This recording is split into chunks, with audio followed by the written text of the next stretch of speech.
तो superfast futures के इस क्लोजिंग एडिशन में आपका स्वागत है। मैं हूं डिम्पी कालरा। तो मार्केट के अंदर आज थोड़ा सा ठहराव देखने को मिल रहा है। आज सुबह सुबह हमने एक वर्ड आपके सामने बोला था, कल जश्न का दिन है, आज संभलने का दिन है। आज बाजार संभल रहा है, ये संभल 10,000 पे रहा है और अभी आपके सामने देखिए डॉट 10,000 पे ही निफ्टी भी कामकाज करते हुए दिख रहा है। इसके अलावा सेंसेक्स 32,300 की रेंज को अपने संभाले हुए है। तो इस कार्यक्रम में आज जो जानकार हमारे साथ जुड़े हैं उसमें हम हेमंत ठुकराल से बातचीत करेंगे, साथ ही साथ मेरे साथ सिमी भौमिक भी होंगी, जिनसे हम ये समझेंगे कि ओवरऑल मार्केट्स के अंदर इस समय क्या करना है। और मेरे साथ फोन लाइन पे राजेश सतपुते भी जुड़ जाएंगे। तो हेमंत ठुकराल और सिमी भौमिक हमारे साथ होंगी कार्यक्रम में। सबसे पहले उनसे हम क्या समझेंगे, एक बार आप पूरी रूपरेखा आपके सामने रखते हैं। निफ्टी और बैंक निफ्टी, सबसे पहले यही समझना होगा कि इनमें अब ठहराव है, चलेगा नहीं चलेगा। 3 जानकारों से हम F&O की आज की सौदे के बारे में बातचीत करेंगे। ऑप्शन के ट्रेड आपके सामने रखेंगे। एक एक्सपायरी का पोल भी हमने किया है, एक्सक्लूसिवली वो पोल भी आपके सामने उतारेंगे कि इस बार की सीरीज अगले 48 घंटे यानी कि जब कल सीरीज एक्सपायर हो रही होगी वो कहाँ पे हो सकती है। तो ये आज की रूपरेखा होगी जो इस कार्यक्रम में हम आगे बढ़ते हुए चलेंगे। अब जरा ये देख लेते हैं कि आज का रिटर्न कार्ड यानी कि जो सुबह हमने आपको कॉल दी थी उसका रिटर्न कार्ड क्या कहता है। हमने कम से कम ये माना है, ये ठाना भी हुआ है कि 20,000 का प्रॉफिट आपको रोज होना ही चाहिए। आज आप देखिए सिर्फ हमने 3 ही कॉल्स जोड़ी हैं, हमने इसमें निफ्टी बैंक निफ्टी जोड़ते ही नहीं है और इस कॉल से 20,000 वाला जो टारगेट है हमारा वो आज फिर से अचीव हो गया। हमको अच्छा लगता है और आपको हम बधाई भी देना चाहते हैं कि अगर आप इस कार्यक्रम के साथ जुड़े हुए हैं तो आपको हर रोज़ एक अच्छा मुनाफा मिल रहा है। पेट्रोनेट LNG ने आज आपको 6,000 रुपये दिए, DCB बैंक से करीब 8,000, ये 4,000 साढ़े 4,000 का लॉट है जो कि 2 रुपये चला और SBI के अंदर करीब 3 साढ़े 3 रुपये मिले होंगे। तो लॉट के हिसाब से क्योंकि 3,000 का लॉट है तो करीब करीब 9,000 रुपये आपके अकाउंट में है। और एक बार मैं फिर से आपको बता दूं, इसमें हम कोई भी गैप अप वाला हिस्सा काउंट ही नहीं करते। बाजार के अंदर उस ट्रेड खुलने के बाद हमको कहां से एक सौदा खड़ा किया और कहां तक उसका हाई बना, उसके बाद की सारी कैलकुलेशंस होती है जो हम आपके सामने रखते हैं। इसमें हमने निफ्टी बैंक निफ्टी के प्रॉफिट्स को नहीं जोड़ा, वो आप बोनस की तरह भी अपने पास रख सकते हैं। अब आगे बढ़ते हैं। अब आज कैसे ट्रेड करना है, पहले एक बार आपको मैं रोल ओवर के डाटा के हिसाब से निफ्टी का कुछ एक फिगर्स भी दिखा दूं। आप निफ्टी फ्यूचर्स को देखिए, अभी 41% का रोल ओवर देखने को मिल रहा है और अगस्त कॉन्ट्रैक्ट्स के अंदर बिल्डअप है लेकिन ये उतना स्ट्रांग नहीं है, इसलिए 10,000 के आसपास आपको थोड़ा ध्यान रखना है।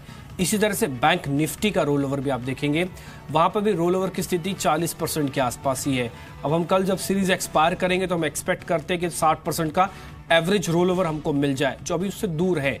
तो जुलाई सीरीज के अंदर तो शॉर्ट कवरिंग है लेकिन अगस्त सीरीज के अंदर थोड़ी बहुत खरीदारी है बैंकिंग स्टॉक्स में, इसलिए बैंक निफ्टी ज़्यादा दिलचस्पी दिखा रहा है हमको कि क्या ये अपने 24,200-300 की रेंज को तोड़ता है या फिर नहीं तोड़ता। तो यही सेलिब्रेट करने का अगला हिस्सा भी होगा जो कि हम 10,000 के ऊपर के लेवल्स देखेंगे। अब आगे बढ़ते हैं। हेमंत ठुकराल मेरे साथ जुड़ चुके हैं, उनसे हम सीधा सवाल ये पूछते हैं कि हमको करना क्या है निफ्टी पर। हेमंत, आपकी रिकमेंडेशन क्या है निफ्टी पर, कैसे करें ट्रेड? देखिए डिम्पी, मेरे हिसाब से पहले गुड आफ्टरनून सबको। अगर हम निफ्टी के ट्रेड को 2 हिस्से में बांट लेते हैं, मुझे नेक्स्ट एक्सपायरी के फर्स्ट वीक तक ही एक बार बाजार 10,200 तक आता हुआ लग रहा है। जिस तरह से पुट्स वगैरह नेक्स्ट कॉन्ट्रैक्ट में भी ऐड हो रही हैं और मेरा स्टॉप लॉस रहेगा 9850 का। तो आई डोंट थिंक कि 9850 अब इतनी जल्दी वायलेट होना चाहिए। अगर आप कल के लिए प्ले करना चाहते हैं या एक्सपायरी के लिए, तो मेरे ख्याल से 10,030 का मुझे ऊपरी लग रहा है स्तर और नीचे का 9950। तो इसी के बीच में एक्सपायरी मुझे लग रही है और आपको यही लेवल्स यूज करने पड़ेंगे टू ट्रेड।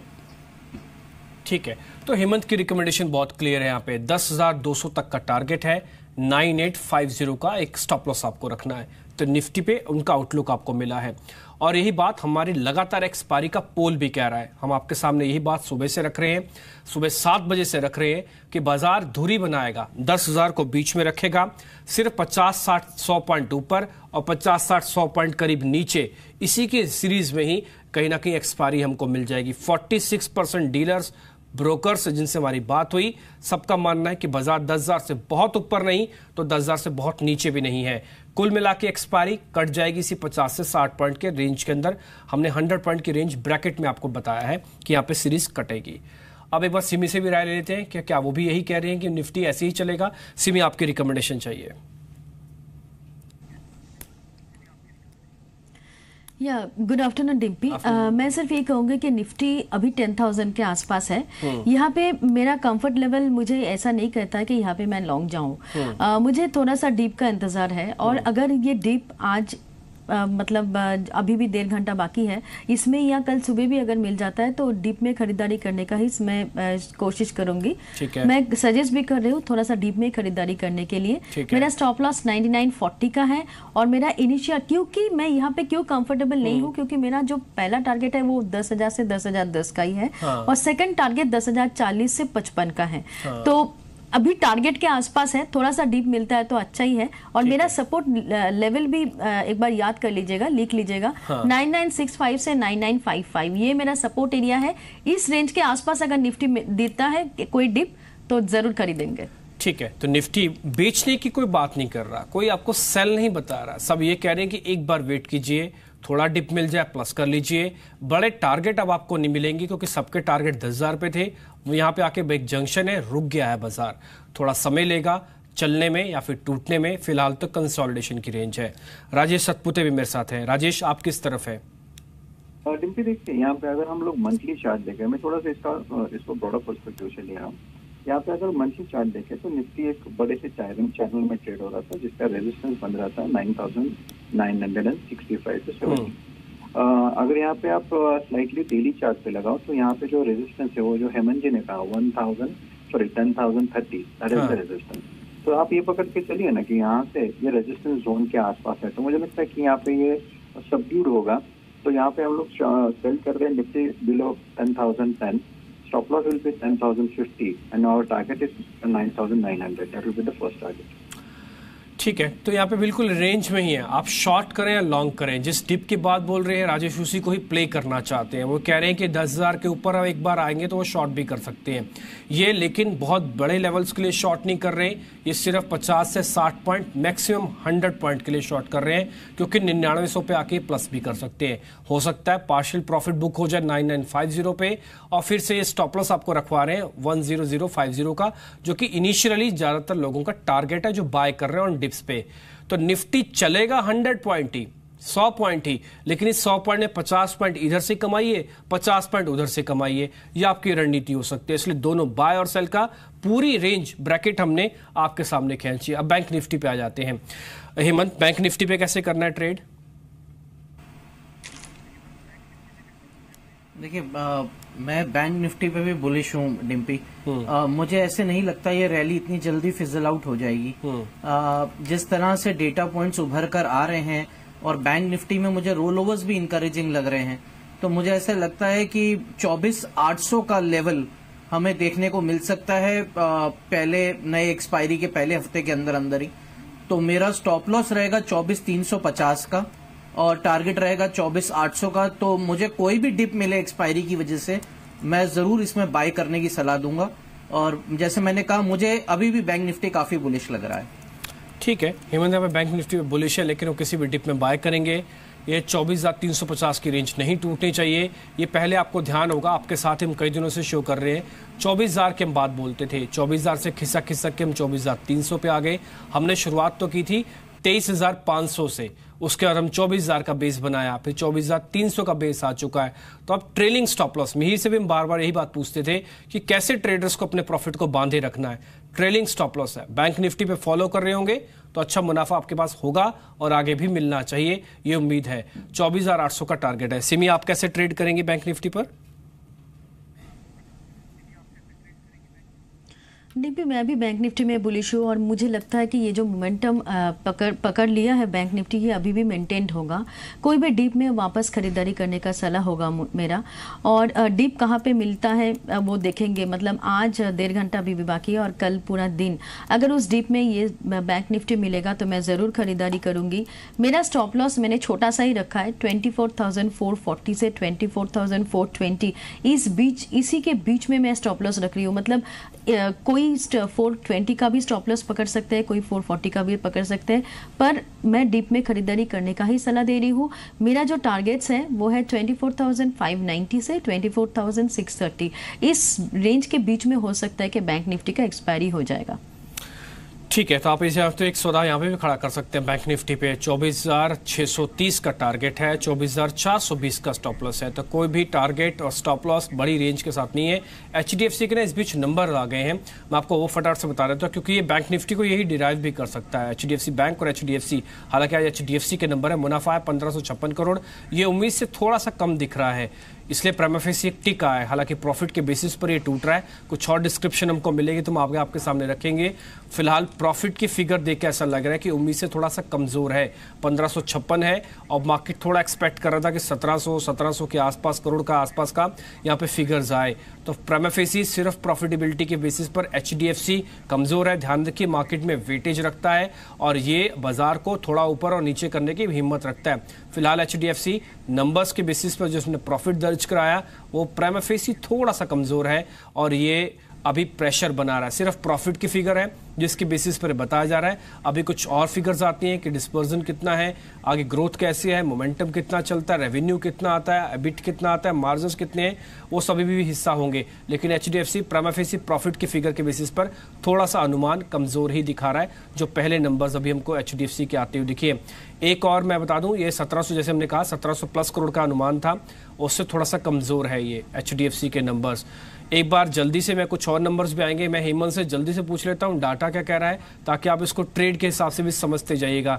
हेमंत, ये डाटा क्या कह रहा है HDFC का लिमिटेड का? देखिए मेरे हिसाब से 1600 के आसपास काफी पुट राइटिंग है, तो 1615 एक टेक्निकल सपोर्ट भी है, तो अगर उसको वायलेट नहीं करता है तो स्टॉक वीक नहीं होगा ज्यादा। तो मेरे हिसाब से अगर आप लॉन्ग हैं ऑलरेडी तो 1615 का स्टॉप लॉस रखिए, और अगर आप अभी भी लॉन्ग कर रहे हैं तो 1615, तो stock will remain in bullish orbit जब तक 1615 को वायलेट नहीं करता है। ठीक है, फिलहाल इस 1600 को जब तक वॉलेट नहीं करता है थोड़ा सा ध्यान रखें। ये प्राइमा फेसी जो नंबर्स हैं ये शेयर्स को थोड़ा कंसोलिडेट अभी करवा रहे हैं। नंबर्स प्रॉफिटेबिलिटी के तौर पर तो कमज़ोर है। एक मैं और आपको जानकारी दे दूं कि NCDs के जरिए जो रकम जुटाने की बात आज बोर्ड से आनी थी वो भी आ गई है। करीब 3500 करोड़ रुपया ये जुटाना चाहते हैं, 35,000 करोड़ है, फिगर करेक्ट कर रहा हूँ, 35,000 करोड़ रुपए जुटाने को बोर्ड ने मंजूरी दे दी है नॉन कन्वर्टेबल डिबेंचर्स के जरिए।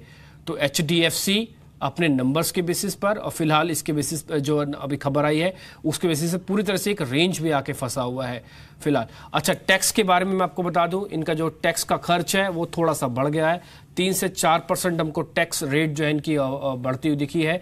तो ये थोड़ी सी ऐसी चीजें हैं जो कि फिलहाल अभी एक रेंज में तो दबाव दिखा रही हैं।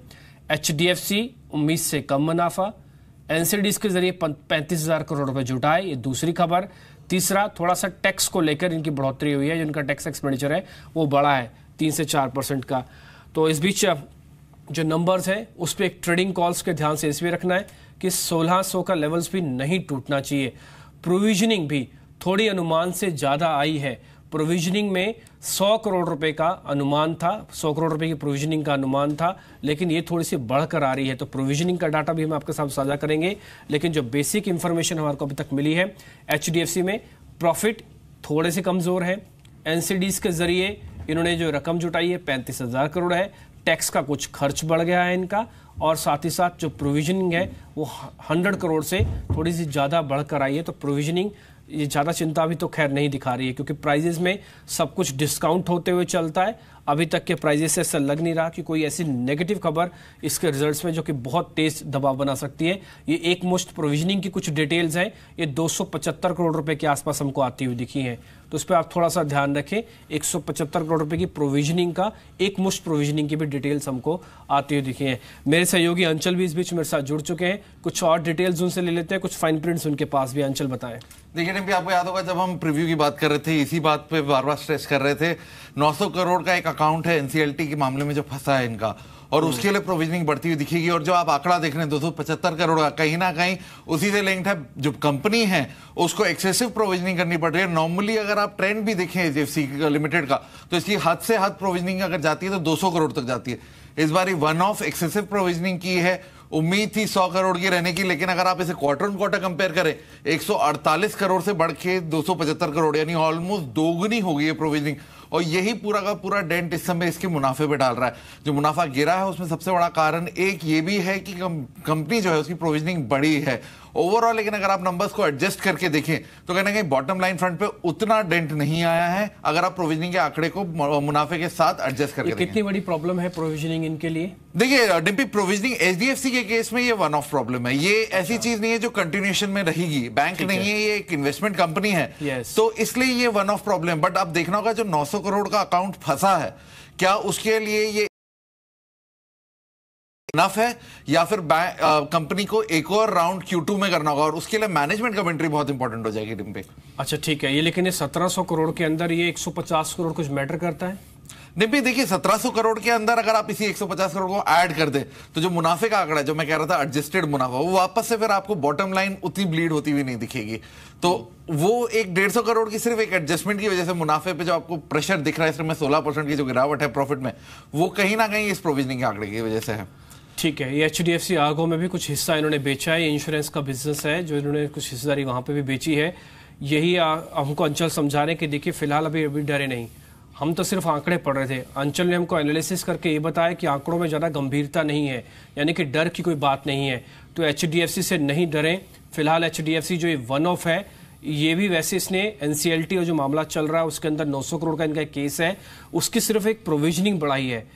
ये बढ़ाया है कि हाँ उनको थोड़ा सा चिंता ज़्यादा है, उनकी बुक्स खराब ना हो जाए, इसलिए अकाउंटिंग में एक प्रोसीजर होता है कि आप थोड़ा सा हिस्सा पहले से बढ़ा दें कि अगर डूब भी जाता तो ज़्यादा दिक्कत ना आए। इस बीच येस बैंक के भी नंबर्स आए हैं और मुनाफा आप देखिए येस बैंक का जो हमको मिल रहा है उसके अंदर थोड़ा सा 966 करोड़ का मुनाफा है। ये येस बैंक का मुनाफा 966 करोड़ रहा है जो कि अनुमान से कम बताया जा रहा है। तो फिलहाल येस बैंक पे भी आप थोड़ा सा ध्यान रखें, नंबर्स के बेसिस पर दोनों HDFC और येस बैंक दोनों बाजार के अंदर दुआ रखेंगे। एक बार मैं आपको फिर से बता दूं, येस बैंक के प्रॉफिट्स के नंबर आ गए हैं। 966 करोड़ रुपए का मुनाफा कंपनी ने दर्ज किया है। अंचल, ये 966 करोड़ का मुनाफा इतना एक्सपेक्टेड था? देखिए दिव्य, मैं फिर से वही बात करूंगा जो HDFC वाली याद की थी। नंबर्स खराब नहीं है येस बैंक के, over the top out of the pair extraordinary numbers की उम्मीद थी और कहीं ना कहीं नंबर्स ठीक रहे। मुनाफा 966 करोड़, बेशक 990 करोड़ के करीब का अनुमान था, उससे थोड़ा कम जरूर आया, लेकिन एक अच्छी हेल्दी ग्रोथ बॉटम लाइन में रही है। पीएस के मुकाबले एक बेटर ग्रोथ कंपनी के बॉटम लाइन में रही है और वो चीज साफ थी इस बारी नंबर्स में, क्योंकि काफी हद तक एक हाई प्रोविजनिंग के फेज से निकल चुका था। अब क्रिटिकल पॉइंट हो जाएगा इसके नेट एनपीएस और ग्रॉस एनपीएस कैसे रहते हैं, क्योंकि जो स्लिपेजेस पिछले क्वार्टर में थी वो रिलेटिवली हाई थी। तो इस बारी उम्मीद है अगर थोड़ा सा इस बारी वन ऑफ बढ़ती भी है, एसेट क्वालिटी थोड़ी गिरती भी है, तो वो इस क्वार्टर के लिए होगा। खाली इस क्वार्टर के स्लिपेजेस के आंकड़े काफी इंपॉर्टेंट हो जाएंगे। मैं दो चीजें और बता दूं कि इनके एनपीएस में थोड़ी कमी आई है। ये शेयर को चला रहा है करीब 2.25% ऊपर आ चुका है। 1650 का टारगेट है, मेरे को अच्छी तरह से याद है। हेमंत ने भी हमको एक बार बताया था कि येस बैंक से आप डरे नहीं और इसके नंबर्स थोड़े ठीक आ सकते हैं। हेमंत, आपकी बात बिल्कुल ठीक नजर आ रही है, इसके नंबर्स ठीक आए हैं, शेयर 2% ऊपर है। एक जानकारी मैं दर्शकों के सामने और रख दूं कि यहाँ पे बोर्ड ने शेयर विभाजन यानी कि स्प्लिट को भी मंजूरी दे दी है। अब एक शेयर 5 शेयरों में विभाजित होगा, यानी कि एक शेयर जो है वो 5 हिस्सों में बदल जाएगा। आज के हिसाब से जो अभी के रेट चल रहे हैं करीब 325 रुपए का एक शेयर बन जाएगा अगर एक शेयर 5 में विभाजित हो रहा है तो, जो आज के मौजूदा स्थिति है। 2-3 अहम चीजें हैं येस बैंक पे, शेयर विभाजन आ गया, एक शेयर 5 हिस्सों में बटेगा, मुनाफा उम्मीद से ठीक ही है, अभी एडजस्टेड कह सकते हैं, और ग्रॉस एनपीए जो नेट एनपीए में थोड़ी कमी आई है, ये इसके हक में आ रही है। ये शेयर 2.5% ऊपर है। हेमंत, और कितना चलेगा येस बैंक? जरा देखेंगे चार्ट, नंबर्स ठीक है येस बैंक के। देखिए डिम्पी, मैं चार्ट भी चेक कर रहा हूं और अगर आप देखें रिजल्ट के बाद एकदम से ओपन इंटरेस्ट ऐड होने लग गया है स्टॉक में। हाँ, तो मेरे हिसाब से स्टॉक में फ्रेश बाइंग आ रही है और नए ऑल टाइम हाई पे स्टॉक ऑलरेडी क्लियर कर गया है लास्ट ऑल टाइम हाई को। तो मेरे हिसाब से stock should move toward 1700 zone now. और अगर आप अभी भी लॉन्ग कर रहे हैं तो 1645 जो इसका पुराना हाई था उसके आसपास का स्टॉप लॉस रख सकते हैं। बेहद बेहतरीन नंबर है और हेमंत लगातार बता रहे हैं कि ये थोड़ा और हाई करेगा। आप ये ओपन इंटरेस्ट बन रहा है। एक और चीज मैं आपको इसमें नोटिस में करवा दूं कि इनका जो एनपीएस है वो अब 1% से भी कम हो गए ग्रॉस एनपीएस।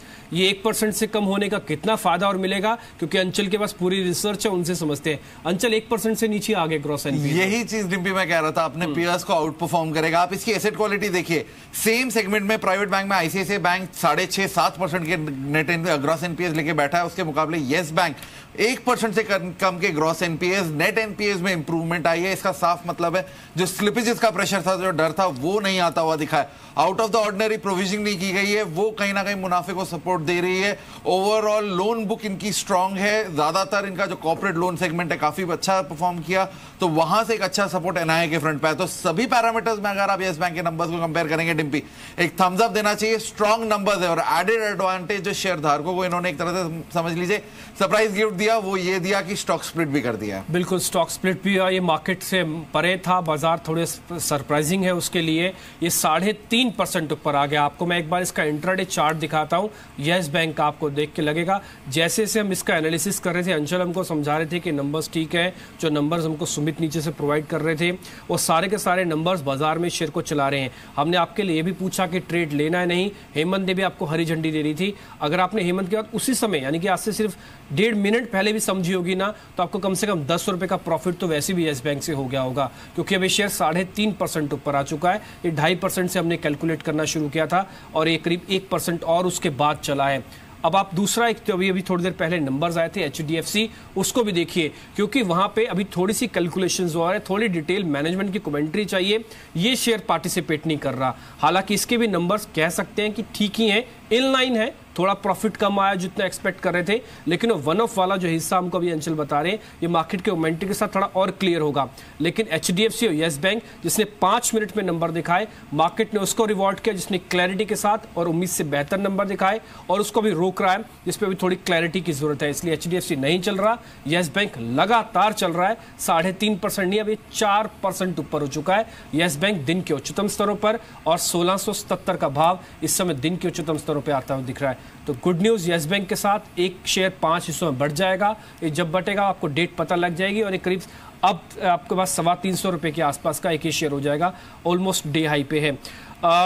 कुछ और है, आपने डाटा एनालिसिस किया येस बैंक पे, निम बिन के बड़े हैं शायद? जी बिल्कुल, देखिए NIM net interest margins bank के अच्छे रहे हैं, स्लाइट इंप्रूवमेंट रही है, और वो एक अच्छी चीज है, क्योंकि आपको याद होगा डिम्पी बीते 6 क्वार्टर अगर हम देखें निम्स पे थोड़ा प्रेशर रहा था, वो रिलीव होता हुआ दिखा है। दूसरी एक चीज, आप एनआई का फिगर देखिए, 1800 करोड़ के पार बैंक की एनआई गई है, जो चीज मैं आपको पहले भी कह रहा था। एक स्ट्रॉन्ग कॉर्पोरेट लोन बुक है, और वो इस बार एनआई में साफ रिफ्लेक्ट कर रही है। और ये एक चीज काफी इंपॉर्टेंट हो जाती है डिम्पी, बिकॉज यहाँ पे लगातार बीते आप 1 महीने 1.5 महीने का ट्रेंड देखिए येस बैंक का, और अब उम्मीदें काफी स्ट्रांग हो गई थी कि अपने पीयर्स को आउट परफॉर्म करेगा, और जो नंबर्स इसने पोस्ट किए हैं डेफिनेटली इसने अपने पीयर्स को आउट परफॉर्म किया। ये पीयर्स इंडसइंड बैंक है, कोटक है, बिल्कुल डिम्पी, इंडसइंड, कोटक, आईसीआईसीआई, एक्सिस, आप चारों ही दिग्गज बैंक से कंपेयर कर लीजिए, येस बैंक ने एक better set of numbers post किए हैं। ठीक है, इन चारों में से अगर आप नंबर्स किसी के देख रहे हैं तो येस बैंक नंबर्स के बेसिस पर है। अब आपको करना क्या, अपने वित्तीय सलाहकारों से पूछना है। हम जितना आपको बता पा रहे हैं उस बेसिस पर तो आपको प्रॉफिट हो ही गया होगा, लेकिन आगे क्या पोजिशनली इसको रखना है नहीं रखना, थोड़ा सा एक बार और भी समझ लेते हैं। आप अपने फाइनेंशियल एडवाइजर ले लीजिएगा राय। हेमंत, क्या इसको अभी भी रख सकते हैं? ये रिजल्ट्स को डिस्काउंट कर चुका है, ये डाटा देख के ऐसा लग रहा है? देखिए डिम्पी, ओपन इंटरेस्ट तो काफी ऐड हो रहा है, तो मेरे हिसाब से अगर आप इसको अभी भी लॉन्ग करना है तो हम कर सकते हैं, या फिर आपने लॉन्ग कर लिया तो आप रखिए। आप स्टॉप लॉस रिवाइज कर सकते हैं 1665 का। मुझे अभी भी लग रहा है कि स्टॉक शुड टेस्ट 1700। ठीक है, इस बीच में मैं आपको एचडीएफसी का कुछ प्रोविजन भी बता देता हूँ। इनकी जो प्रोविजंस है ना, वो करीब 85 करोड़ के versus 148 crore quarter on quarter basis पर, यानी कि एक क्वार्टर से इनके प्रोविजनिंग में थोड़ी कमी है सिर्फ क्वार्टर बेसिस पर। वैसे आप देखेंगे तो फर्क आपको दिखेगा। एक मुश्त इन्होंने एक प्रोविजन भी डाला है, जो कि इनका 900 करोड़ का एक मामला फंसा हुआ है। उस बेसिस पर देखेंगे जो भी क्लैरिटी धीरे धीरे एचडीएफसी पे आ रही है ना, ये एचडीएफसी को भी ऊपर हरे निशान में लेके आ सकते हैं। देखिए अभी फ्लैट हो चुका है, हो सकता है अभी हरा टिक भी इसके अंदर आ जाए। आप थोड़ा सा ध्यान रखिएगा एचडीएफसी के अंदर, जितने भी नंबर्स अब तक हमने रीड किए हैं, ये क्लैरिटी की थोड़ी सी जरूरत होगी मैनेजमेंट से, लेकिन नंबर्स देख के ये शेयर खराब नहीं लग रहा, ऑलमोस्ट फ्लैट है, हरे निशान में आ भी गया है। तो येस बैंक तो अपने नंबर्स के बेसिस पर अभी उच्चतम स्तर पर खड़ा हुआ है, और एचडीएफसी पे भी जो क्लैरिटी मिल रही है वो भी दिख रही है हमको यहाँ पे।